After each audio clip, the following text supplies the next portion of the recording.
The Pennsylvania primary election is upcoming May 18th, and voters across the Commonwealth will be deciding if they want to amend the state's constitution. 4 ballot questions face our voters. What are they? What do they mean? And what effects will they have on the Constitution and our everyday lives? Sarah Anne Hughes of Spotlight, PA sits down with us next. All that is coming up right here, right now. I'm Sam Chen, and this is Face the Issues.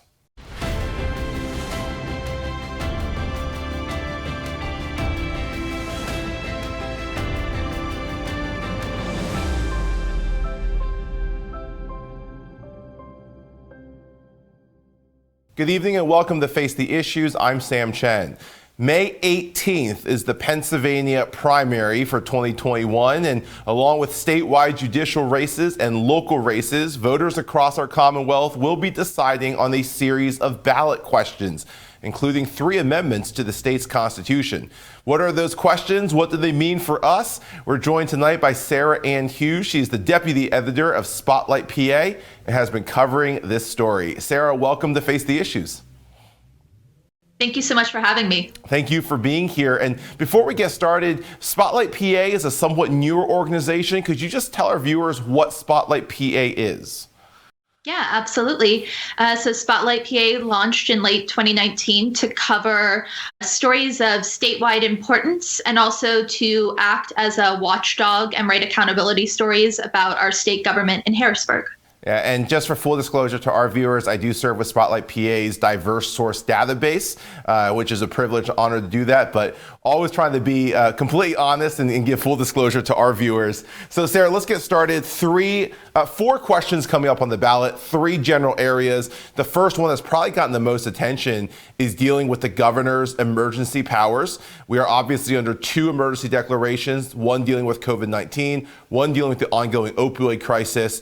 The first 2 questions that voters will see will deal with these. What are those questions that they're going to be voting on? Yeah, so both of these questions, as you said, deal with what's called a disaster declaration. So essentially, currently, the way it's set up is that a governor can issue a disaster declaration, and that activates a number of executive powers he has, right? It gives him more power to suspend regulations. It allows him to control travel. It allows him to use the National Guard in ways that he usually can't use. So we've been under a disaster declaration for COVID-19 for almost a year at this point. And so a governor essentially can declare a disaster declaration. It lasts 90 days, and then he can renew it as many times as he feels it's necessary. And so, over the past year, Governor Wolf and the State House and Senate, which are both controlled by Republicans, have clashed a number of times. Clash is probably too not strong enough a word, but they've clashed a number of times on the administration's approach to the pandemic, right? And we saw this really come to a head with the business closures and the pace at which the Wolf administration reopened the economy, with the Republican caucuses wanting to go much faster than that. So, this has been sort of a long time in the works, but essentially what these 2 ballot questions would do would be to transfer power from the executive to the legislative branch, right? So instead of the governor being able to renew a disaster declaration every 90 days, it would end after 21 days and would only be able to continue if the legislature, a simple majority of the legislature, votes and says yes. And that would be every 21 days, right? So that means that the legislature in this case would every 21 days have to come together and say, yes, we want to continue this. No, we don't want to. The other big change would be that the legislature at any point, even before 21 days, would be able to terminate a disaster declaration unilaterally. Now, this was a big deal last summer. The state constitution already says that if the legislature wants to end a disaster declaration, they can come together and pass what's called a concurrent resolution. They did that. There was then a dispute between the executive and the legislative about what happened next. The executive said, well, that has to come to me. I either get to veto it or sign it. And obviously I'm going to veto it. The legislature said, no, you don't get a say in this. It went to the state Supreme Court. The state Supreme Court sided with Wolf. both vetoed it, and then the House and Senate weren't able to reach the 2/3 vote threshold required to overturn his veto. So that's a long way of saying that under our current system, the power to declare, to continue disaster declarations rests with the executive. If voters approve these two questions, it's a very large shift over to the legislative branch where they will essentially get much more control over this. Okay, so there, to your point, there's been a big dispute between the executive and the legislative branch, between the Republican and Democrat Party on this one. And there's been some dispute over language as well. So just to clarify, right now, the governor has the authority to declare a disaster declaration. That ability to declare it is not going to be changed by either of these amendments. Is that correct? Correct. Okay. And so it comes down to then how long does that last in its initial declaration, and who gets to choose if they're going to extend it. And that seems to be where the debate is, if I'm understanding this correctly. Yeah, it seems like a pretty simple issue on its face, right? Like, who should have this power? But I think where it becomes much, much, much more complicated is what happens if we would end a disaster declaration. That is really, there's two sort of disputes going on. One is about the language that's actually appearing on the ballot. So the way that this works is that the legislature passes basically a resolution that says we want something to this effect on the ballot. They pass it twice in 2 sessions, and then it goes to the Department of State, and they actually write the language to put it on the ballot. And the language that the Department of State wrote, the Republicans really hate. They say that it's written in such a way that's obviously made these questions designed to fail. I talked to a person from F&M College in Lancaster who writes poll questions. That's what he does for a job. And he essentially said, yeah, I agree with the Republicans on this. There's some loaded language in here. There's some terminology that's obviously meant to make voters think that this is a negative change. Mm-hmm. And that's really where the other sort of sticky point of this comes in. It's what happens, right? What happens if this passes and the legislature says no more disaster declaration for the pandemic? The Wolf administration says this essentially would be disastrous. We would potentially lose access to federal money. We would no longer be able to waive regulations like one that allows retired healthcare workers to be on the front lines right now. That there would be a number of big issues that if we ended this disaster declaration. But the one thing that the Wolf administration says this wouldn't do would be take away the executive's power to close businesses. That, they say, lies with the Secretary of Health and this thing called the Disease Prevention and Control Law, which is this ancient law which hasn't been updated in decades. And they say, you know what, do this if you want. It's not going to stop us from closing businesses if we need to. Republicans are saying, we think actually it would. If we went to court over this, we think we would win. But this, of course, puts voters in a terrible position, right?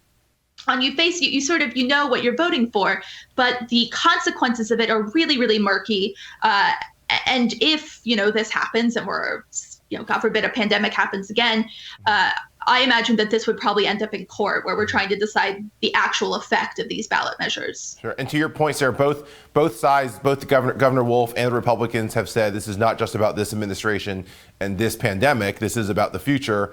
Both have made the argument. The governor saying in the future governors need this kind of power. The Republican legislators saying for the future, checks and balances need to be in place. And so they're both making that same appeal to future administrations. This is not a sports show, but if we're to ask you for a prediction, where do you think this is going to fall? Well, Sam, I actually just want to, can I add one thing yes, to please. What you just said? So you're totally right? So we're talking about the pandemic, but we're in a hopefully once in a lifetime pandemic where this disaster declaration is being placed. But the executive declares disasters much more often than that, right? We use it if there's a flood. If there's a flood out in Western Pennsylvania and the governor needs to use that power. There are a lot less flashy reasons to use these disaster declarations. And I think that's a concern of the Wolf administration, right? Even when he leaves office in a year and a half, future governors are going to have to wrangle these 253 legislators, get them to vote every 21 days if, there's a natural disaster. And I think they're really, really concerned about that part of it.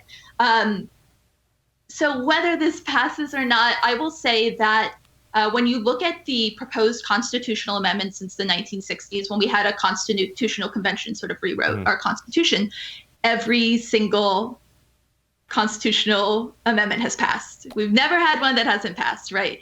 So the chances of this passing are pretty good. I think a lot of people see this as a referendum on the governor's response to the pandemic. I think a good amount of people are unhappy with the vaccine rollout, with some of the other approaches the administration has taken, and this might be their way of expressing that anger. Now, what that actually doesn't affect, right? Whether or not it would prevent the things people didn't like about the pandemic response.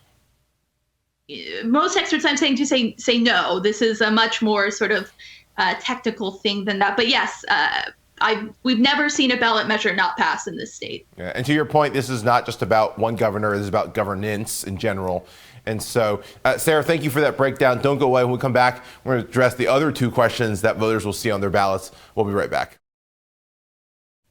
Welcome back to Face the Issues. Sarah, one of the other questions, constitutional amendments that we will be facing, our voters in this state will be facing, deals with race and ethnicity. Could you explain question 3 that we'll see on our ballots, what it is and what it's designed to do? Yeah, so this is a much shorter ballot question. You'll see it essentially says, should the Constitution be amended to enshrine discrimination protections to individual Pennsylvanians based on race and ethnicity? So this was a proposal from Senator Vincent Hughes, a Democrat from Philadelphia, who essentially was looking at the racial justice protests last year and said, we need increased anti-discrimination protections based on race and ethnicity. So currently, there are many different levels of protections, discrimination protections for people based on race and ethnicity, right? You have the U.S. Constitution, you have parts of federal law. We also have a part of our Constitution in the state already that's focused on anti-discrimination when it comes to race. But essentially the argument here is that this gives the courts just even like one more measure to look at when looking at these, and knowing that the intent of the legislature is to not allow discrimination based on race and ethnicity. So seems fairly straightforward, very simple. It's not. I wish it was, but unfortunately it's not as simple as I thought it was when I first started reporting on this. So I should say that groups like the ACLU of Pennsylvania are in favor of this amendment. They essentially said what I just said, right? That we have this anti-discrimination protection in our state constitution already passed in the 60s when we were redoing our constitution. But this would basically give courts just something else to look at to know that this is not acceptable. Now, the League of Women Voters, in their voting guide, has sort of raised some red flags, some possible red flags about this, right? And I have to emphasize that we're operating in hypotheticals, right? It wouldn't be until we actually got into a court setting that we would know what would happen. But essentially, the League of Women Voters say in their voter guide that this change could possibly allow people to bring so-called reverse discrimination cases. Essentially, if a white contractor, right, came and said this state program that prioritizes minority-owned businesses owned by Black and brown people, this discriminates against me as a white person, and that this new part of the Constitution could potentially be used to bolster their case and to sort of give them a winning argument. I think there's also some concerns that this could be weaponized in such a way to do away with affirmative action, which we've seen in some other states. Now, again, this is a lawyer's opinion as expressed to the League of Women Voters. The ACLU has heard these arguments. They think that the pros outweigh the cons here, that the possible benefits outweigh why people should vote against this. But, I think it's just important for people to know that especially when we're amending the Constitution, which is a lengthy process and very hard to undo, that there can be unintended consequences, right? Something so well-intentioned can go wrong. And just to be aware that, that possibility has been raised in this case. Sure, and we've certainly seen that with other laws in the past. I mean, think about South Dakota and even Pennsylvania with Marcy's Law that had unintended consequences that eventually got repealed or thrown out. Let me ask you this, Sarah. The governor's emergency powers was hotly debated between the parties. This passed with bipartisan support. Are there specific political groups out there that are opposed to it? Is this a Republican-Democrat come together moment, or is this something where one of the parties is more stringently opposed to it than another? Well, the backstory to this amendment is not quite as kumbaya, not as come together as it seems. So essentially, Senator Hughes tacked this on to the disaster declaration amendments, right? They all got passed in the same resolution, but split into these 3 separate ballot questions to make it easier for voters to actually understand all these separate things they're supposed to be voting on.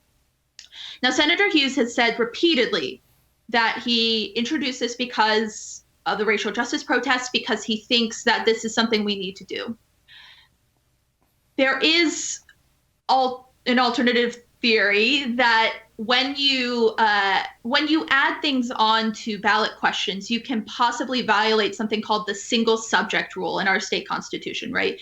That's exactly the problem we ran into with Marcy's Law. Mm-hmm. So the voters passed Marcy's Law in Pennsylvania, but the reason it's not in effect is because it went to court, and essentially courts have so far sided with the argument that there's too many things in this one question, that voters couldn't possibly say yes or no because they were saying yes or no to multiple things. Mm-hmm. And so that was a possibility with this, right? That this could have been added in a way to make the disaster declaration more open to a court challenge. But as you said, when it came up for a vote, everybody initially voted yes on it because it hasn't been debated. These possible downsides that have been raised by the League of Women Voters, as well as by some chapters of the NAACP in the Philadelphia suburbs, weren't raised. I mean, and this brings up a really important point. There were no public hearings on any of these ballot questions. The legislature did not convene a panel of experts to hear pros and cons. So essentially, the floor debates that they had about that, which were pretty limited in this case, in the race and ethnicity case, that's what voters have, really, right? And then they have these opinions from outside groups, but they didn't get that opportunity to have these amendments vetted in a public sphere. Yeah, it's certainly interesting and whether that's because of COVID-19 or just the hope of rushing these in before the election date, that's certainly an interesting thing. I'm glad you pointed that out. Sarah, don't go away. We'll be right back. Welcome back. Sarah, the last question I want to talk about is actually not a constitutional amendment. It's a referendum. And the referendum would allow for municipal fire departments or companies with paid personnel, as well as EMS companies, to apply for loans through an existing state-run program that exists for volunteer programs. That's a mouthful. First of all, why is this a referendum and not a constitutional amendment? And then secondly, of course, what does this do? What's the intent of this? So it's a pretty basic difference, right? The constitutional amendments will amend the Constitution. This has nothing to do with the Constitution. It'll just change state law. It's a pretty rare tactic, from my understanding, to actually send a question like this that doesn't involve the Constitution to the voters. But for some reason, the legislature decided this is something that they wanted the public's input on, and so this is how they're getting it. Now, and of course, if any of your viewers know differently, they're more than welcome to email and yell at me.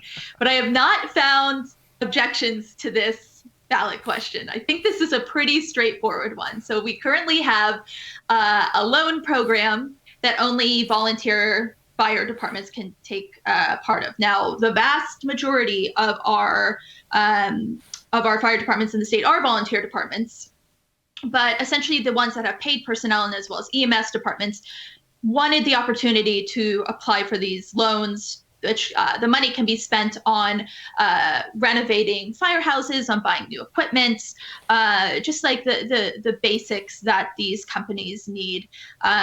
All of the major groups that represent firefighters in the state are very much for this. One thing it doesn't do is expand the amount of money that there is available for these loans, which, is a possible downside here, that it could take money away from volunteer departments that need it. But ultimately, it's pretty basic, right? It's just saying, should paid companies be able to take advantage of this loan program? And in your article on this, you said the Pennsylvania Fire Emergency Services Institute, as well as the Pennsylvania Career Fire Chiefs Association, are both encouraging a yes vote on this.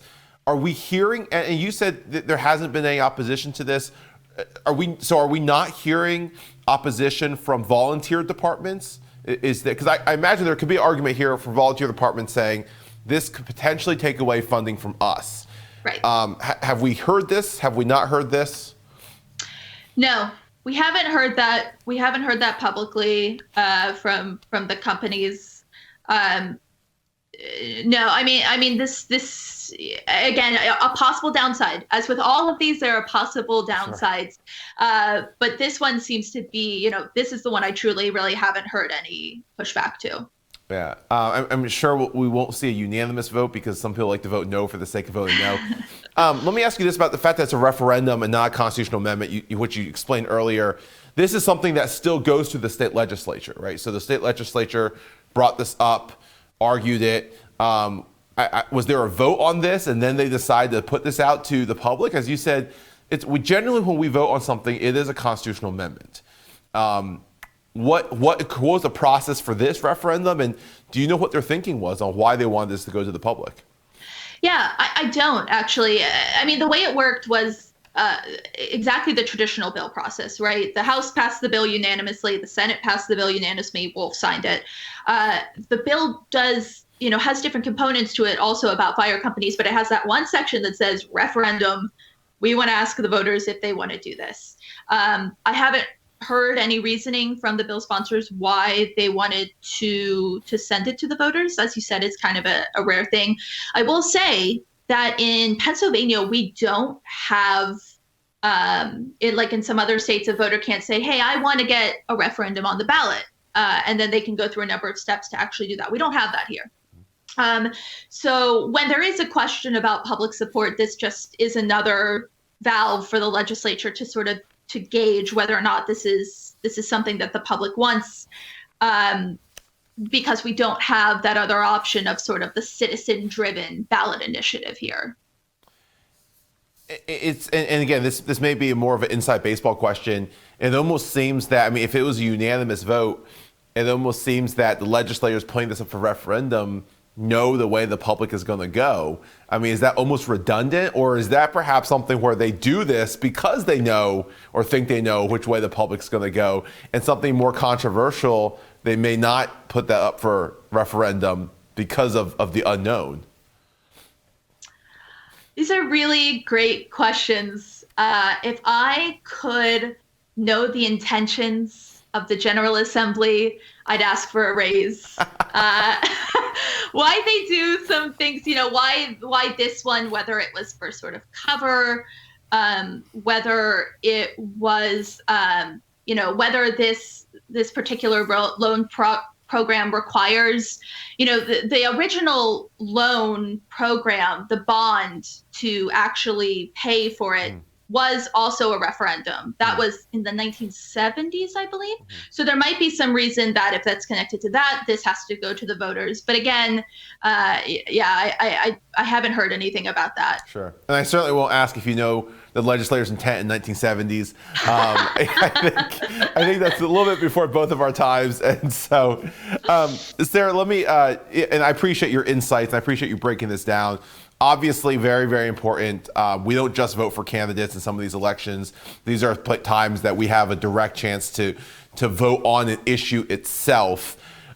As you know, voting in midterm, or not midterm, in off-year elections, the turnout is much lower. We expect to see a plummet compared to last year's presidential elections. Wrapping up here, if you could give a message to Pennsylvania voters on why they should get out and vote in May, what would you tell them? Well, first, I think it's really, really, this cannot be said enough. Independents and minor party voters can vote on this. There's this idea that only Democrats and Republicans can vote in Pennsylvania's primaries. That's true when it comes to the candidates, and we have some really important judicial candidates on the ballot. That's not true when it comes to ballot questions. These are so important. They, changing the Constitution is a very, very weighty decision. It is much more consequential than changing a law, which can be changed back pretty easily. And so I just truly could encourage every single registered voter to really do their homework on this, right? Visit the League of Women Voters, visit the ACLU, visit the Republican caucus, visit the Democratic caucus, read everything you can about these ballot questions because they're complex. And I know sometimes people go to the primary and they're surprised when they see these questions and like, oh no, what is this? But do your homework on this because I just can't stress enough how critical these constitutional amendments are for the state. And if I can add to that, visit Spotlight PA and Sarah Anne Hughes' coverage on that. Sarah, thank you for joining us. It's been an absolute pleasure. Thank you so much. That is our show for tonight. I want to thank Sarah Anne Hughes for joining us. And a reminder to all of you to get out and vote May 18th, the primary election here in Pennsylvania. My name is Sam Chen. On behalf of all of us here at Face the Issues, thank you and good night.